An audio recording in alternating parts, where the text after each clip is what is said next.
Welcome to another edition of the Hoot and Holler storytelling series recorded live at the Grandin Theatre in Roanoke, Virginia. At Blue Ridge PBS, we are proud to be able to record, edit, and present these stories well beyond the confines of the sold-out main theater at the Grandin. There is no one else who can bring these stories to your screen besides Blue Ridge PBS. So if you like what you see, I hope you'll consider becoming a sustaining member of the station.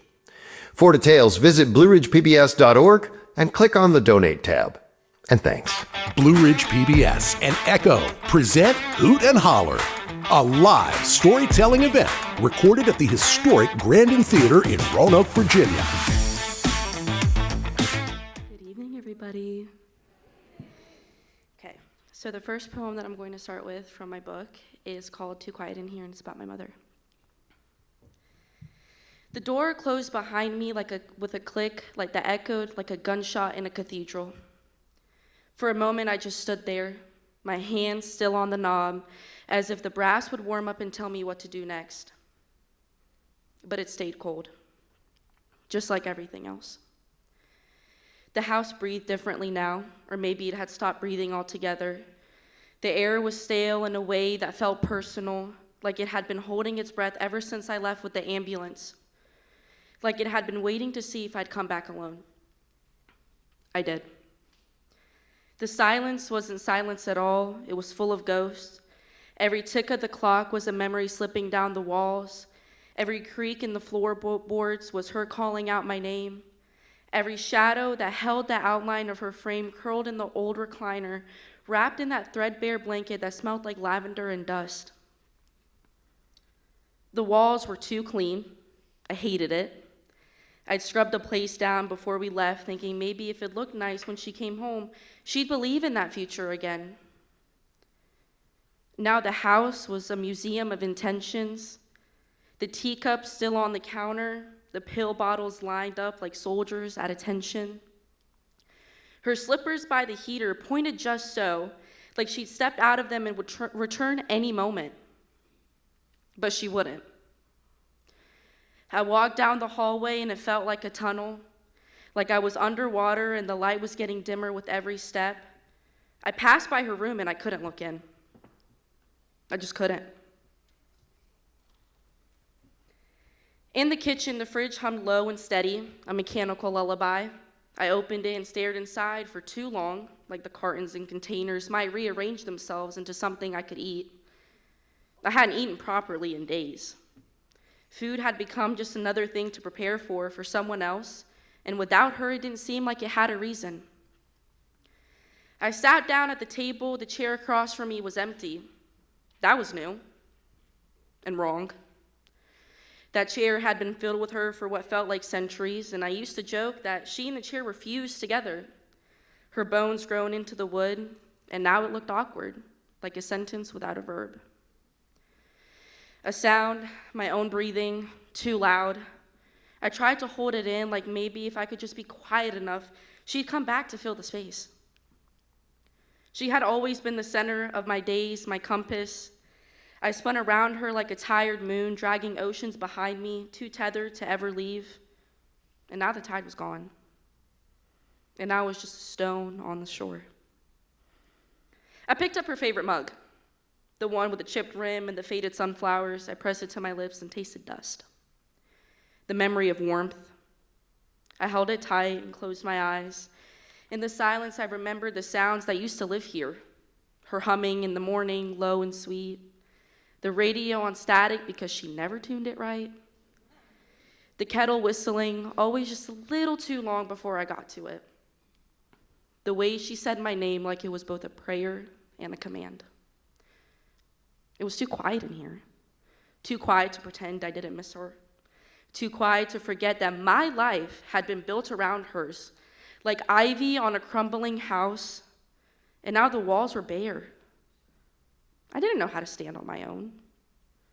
I got up and opened a window just to hear something.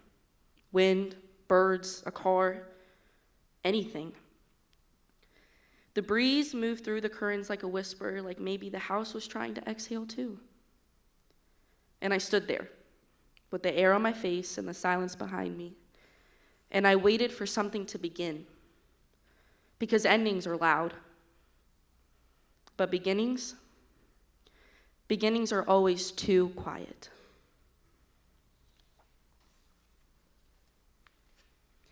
Now, this next one that also comes from my book that I self-published is called In the Arms of a Gentle Storm, and it's about my best friend who seems to find love in all the wrong places.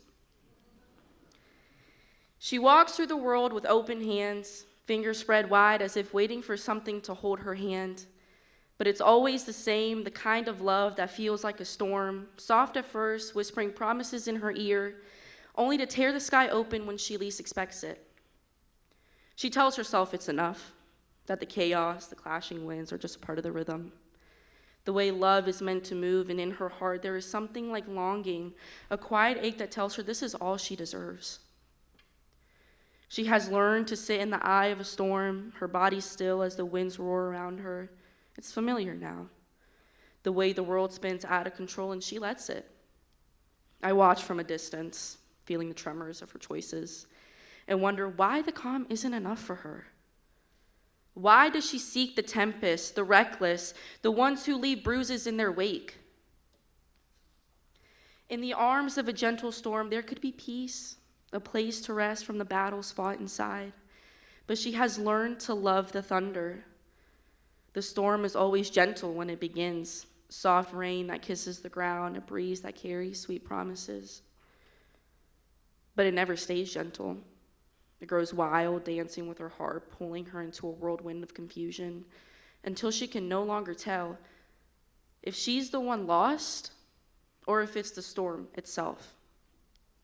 She says she's fine, says she doesn't mind the rain, that the thunder is just another part of the song.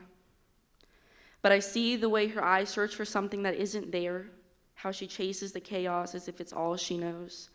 As if love can only be found in the brokenness and the destruction of everything she has built inside of herself. She doesn't understand that there is love in the quiet, in the soft breath between two hearts, in the space where the winds aren't howling, but the world simply breathes in unison. But she's still learning, still holding on to what feels familiar, still dancing with the storm. And I wait for the day that she will see the calm is where she was always meant to be, where love doesn't break you but holds you like a steady hand in the dark. Until then, I will watch, hoping she'll realize that the arms of a gentle storm can still hold the warmth of the sun.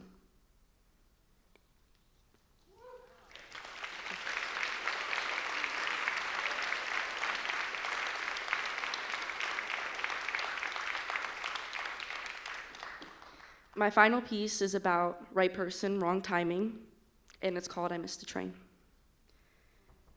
The train always leaves at 6:13.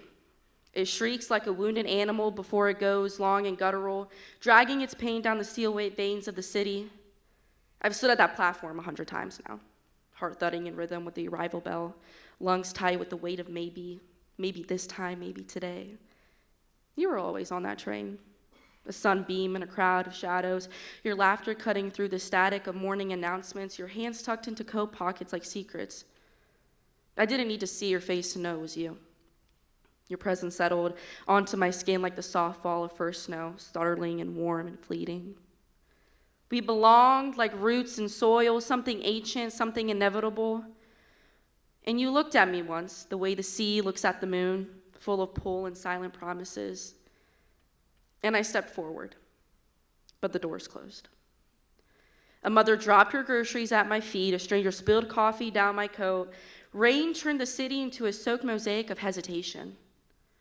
And each time the train sighed and pulled away with you inside, watching me through the blur of glass and time. I could have sworn the tracks laughed at me once, low and cruel, as though they knew I'd never catch you. I tried, God, I tried. I ran barefoot one morning, shoes in hand, heart flying ahead of me like a bird desperate to be free. The sun was gold fire that day, kissing every brick and railing, and for a breath of time I thought, yes, this is it.